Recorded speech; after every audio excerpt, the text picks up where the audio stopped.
Habari ndugu Tanzania, kwa jina naitwa Fius Mwikola, CEO na founder wa kampuni ya Mevit. Mevit ni kampuni inayojihusisha na miliki, ikiwa na maana uwekezaji kwenye miliki, na miliki ni masuala yote yanayohusiana na ardhi, nyumba na majengo.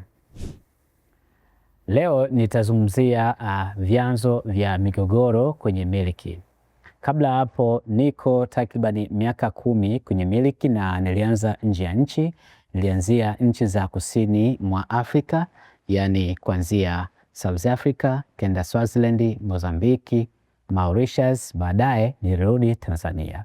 Kwa hiyo nimefanya tafiti nyingi kuhusiana na swala zima la migogoro kwenye ardhi.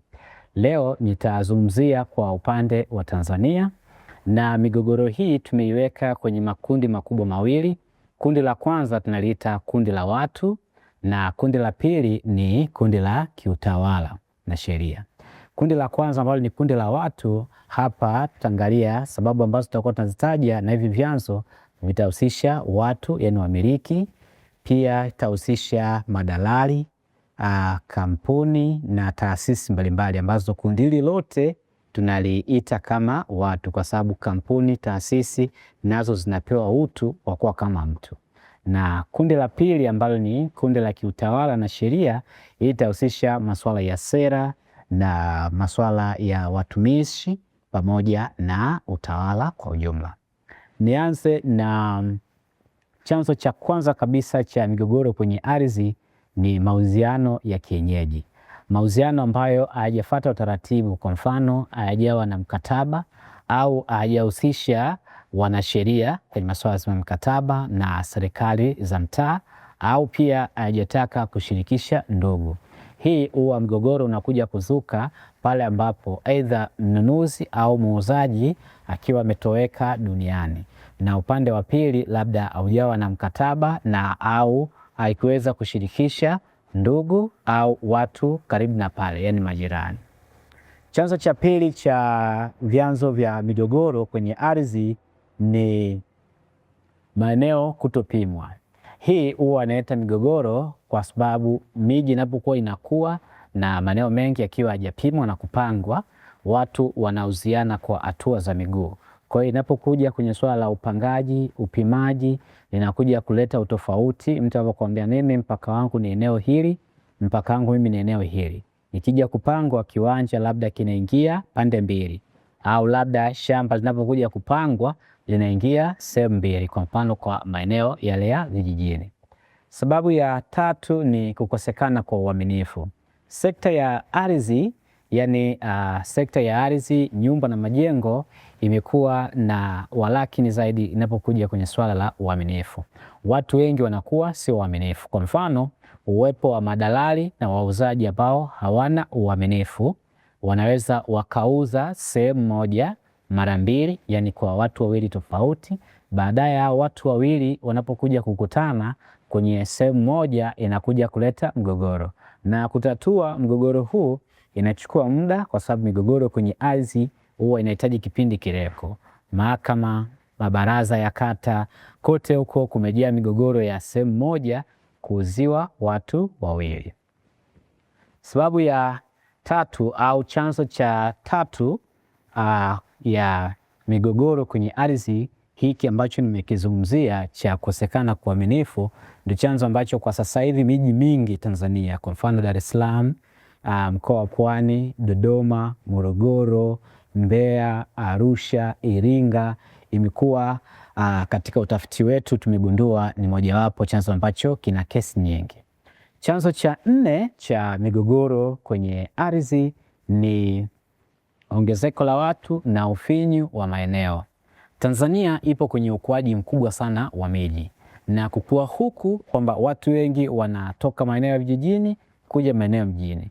Wanapokuja maeneo mjini, kiwango cha ardhi kilichopo ni kile kile, akiongezeke. Kwa hiyo watu wanapoongezeka, kuna kuja sasa vitu vingine vinaanza kutokeza, kwa mfano utumiaji wa ardhi kwa wingi zaidi. Na matumizi ya ardhi yanapokuwa yanaongezeka, yanakuja swala la uaminifu, udanganyifu na kukosekana kwa uaminifu kunakuja kupelekea kwa mfano mtu ana kipande fulani cha ardhi akaweza aidha auze mara mbili au kutokana na wanunuzi wengi wanapenda maeneo ya mjini, kwa hiyo madalali ambao sio waaminifu wana take advantage kwenye hili kwa kuchukua maeneo ya mijini kuuza kwa watu wawili au watatu na kadhalika. Chanzo cha tano cha migogoro kwenye ardhi kwenye utafiti wetu ambao tumeufanya MEVIT Tanzania mzima ni matumizi yanayokinzana. Hapa halmashauri mbalimbali huwa zinapanga miji na kwenye upangaji, kwa mfano maeneo fulani yanakuwa yamepangwa kwa matumizi husika. Kwa mfano sehemu ya makazi, sehemu ya viwanda, sehemu ya biashara, sehemu za wazi, sehemu ya ardhi ambazo zimehifadhiwa. Hii inakuja sana migogoro, kwa mfano wizara inapokuwa imetenga baadhi ya maeneo labda kwa ajili ya kilimo na ufugaji. Hapa tunaona migogoro mingi ya wakulima na wafugaji, labda sehemu imetengwa labda kwa ajili ya kilimo na ufugaji, wakulima na wafugaji wakawa kwenye migogoro. Na chanzo cha sita cha migogoro kwenye ardhi ni kukosekana au changamoto ya kiutawala na sheria. Hapa tunahusisha zaidi swala zima la kwamba nani anamiliki ardhi na kivipi anamiliki ardhi. Tuna aina kuu mbili ya perspectives. Muda tunafanya utafiti wetu MEVIT tuliweza kuangalia reference pia ya nchi zingine. Kuna kitu kinaitwa property right, ambapo kwamba katika swala zima la kiuchumi mtu ambaye anatumia ardhi basi inaonekana yeye ana uwezo kusema anamiliki ile ardhi. Lakini tukija kwenye upande wa kisheria, mtu ambaye anamiliki ardhi lazima iwe kwamba ana nyaraka za kumilikisha pale. Na hii katika economic perspective tunaita kama de jure, kwamba mtu ambaye anatumia ardhi basi anakuwa na uwezo kuimiliki ile. Na katika kisheria mtu ambaye ana nyaraka halisi tunaita de facto. Sasa kukinzana kwa changamoto hii kiutawala kwamba ni nani, migogoro inakuja pale. Kwa mfano mtu fulani amenunua kipande cha ardhi, baada hapo akaruhusu mtu atumie kwamba alima au labda fanya ufugaji. Baada muda kipindi kupita, huyu ambaye amepewa kutumia anakuja kuclaim kwamba hii ardhi ni ya kwangu, hii sehemu ni ya kwangu.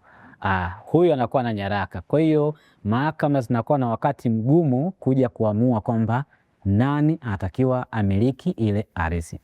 Vyanzo vingine ambavyo pia tulivyoweza kuviona kwenye utafiti wetu ambao tulifanya kuanzia mwaka 2023 mpaka mwaka huu mwezi Machi 2026, chanzo cha kwanza ambacho tulikinotice kwa maeneo mengi ni uuzaji wa ardhi kiolela. Kwa mfano, kutokana na ukuaji wa miji, watu wanaamua kuuziana maeneo kwa hatua za miguu. Hii tuliona zaidi kwenye jiji la Dar es Salaam, pia mkoa wa Pwani, mfano kwenye manispaa ya Kibaha, pia tukaona Dodoma kwa baadhi ya mitaa, mtu anaamua kukata hatua labda 30 kwa 20, anamuuzia mtu mwingine, anakuja mwingine anamkatia hatua 20 kwa 20, ananiuzia. Kwa hiyo uuzaji huu wa ardhi kiolela bila kuzingatia upangaji na upimaji huwa inasababisha migogoro mingi. Na hii pia tuliona kwenye jiji la Arusha, tukaona pia jiji la Mbeya kwenye migogoro ni kubwa ya kuuziana ardhi kiolela. Pia changamoto nyingine ambayo tuliweza kuiona ni swala zima la watumishi wa wizara, yani wizara ya ardhi pamoja na halmashauri mbalimbali kuweka interest kwenye baadhi ya maeneo, na hii imeleta changamoto na kuwapa wakati mgumu mahakama kwenye kuamua maamuzi. Hii inatokana na kule kwenye kile chanzo ambacho tumesema kwamba nani atakiwa amiliki ardhi. Na pia chanzo kingine ni kukosekana kwa elimu ya masuala ya ardhi na majengo. Hii tulichukulia kama ni case study kwa sisi MEVIT kutokana na kuongezeka kwa migogoro ya ardhi. Kwenye utafiti wetu tuligundua kwamba watu wengi wa maeneo ya vijijini hawana kabisa ufahamu wa masuala ya umiliki wa ardhi, kwamba nani atakiwa miliki ardhi na je, haki za kumiliki ardhi ni zipi, na mfano ukimiliki ardhi kwamba kuna kodi ambayo atakiwa ulipie, yani pango la ardhi. Wengi walikuwa hawana ufahamu. Kwa maeneo mijini angalau tuliona kwenye miji ambayo inakuwa na kuchipukia, tuliona Dar es Salaam uelewa wa watu kumiliki ardhi huko mkubwa. Pia Dodoma tuliona uelewa wa watu ardhi ni mkubwa. Kwenye miji ambapo uelewa tulianza kuona kuwa mdogo, kuna Mwanza, pia tuliona Iringa, baada hapo Mbeya kiasi fulani, Njombe, uelewa ulikuwa wa wastani, na miji kama ya Tanga, Kibaha, uelewa ulikuwa uko juu sana, watu kuelewa kuhusiana na swala zima la kumiliki ardhi. Na kutokana na hili MEVIT ilibidi tuandae mkakati maalumu wa kutoa elimu ya uwekezaji kwenye miliki, yani ardhi, nyumba na majengo, na mpaka sasa tumeweza kuzunguka takribani miji 18 Tanzania. Kwenye miji hii tumekuwa tunatoa elimu kuelimisha swala zima la umilikishaji wa ardhi na swala la kuwa na nyaraka halisi za kumiliki ardhi. Kwa hitimisho, kwa ukuaji wa Tanzania na maendeleo ambayo Tanzania yazidi kuongezeka, swala la umiliki wa ardhi imekuwa ni swala mtambuka.